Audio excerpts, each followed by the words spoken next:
Hello, welcome to another episode of Comma Queen. Today we're going to talk about a massive problem, and that is the overuse of the word massive. I just came back from Australia, and in Australia everything was massive. You could have a massive problem, or somebody could heap massive praise upon you, and all of those sounded a bit wrong to me because I think of massive in the classic sense as occupying mass, being massy, like a hippo. So this use of massive is something that bothers purists a lot, and I decided to get to the bottom of it. This venerable volume comes from my office shelf, and this actually belonged to Eleanor Gould, who set style for decades here. Needle, napkin, mute, muchly, maxim, here it is, massive. Fowler says, in its figurative sense, is a useful and expressive word that deserves to be treated with respect and discrimination. The virtues being taken out of it now that it has become a vogue word. Remember, we're talking about someone who was writing in the 1920s. So this is where it came from, Fowler. It's a lot like the current use of awesome. The word awesome has lost a lot of its meaning since people use it all the time. You know, wow, this is a massively awesome piece of paper. No, it is not.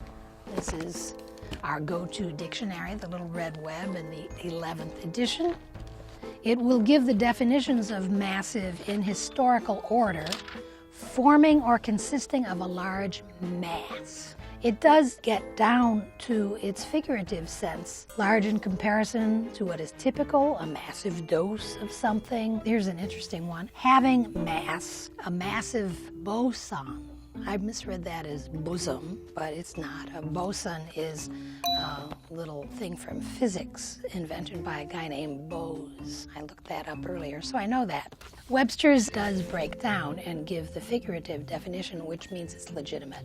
So we'll probably continue to substitute a more precise word in the New Yorker when we see massive. But the misuse of massive is one of my pet peeves, like the difference between masterly and masterful. Masterly is in an expert manner. Masterful is forceful. But you'll often see on book jackets a masterful volume of potent English, and it should be masterly.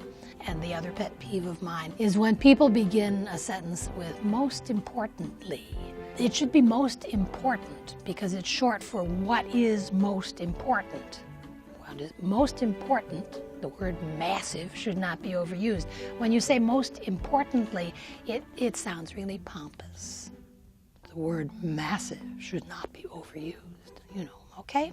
So these are just things to watch out for. See you next time when we will discuss singular there, finally. Look at this. Can you see that print on there that says The New Yorker? Mm-hmm. I think that's kind of cool.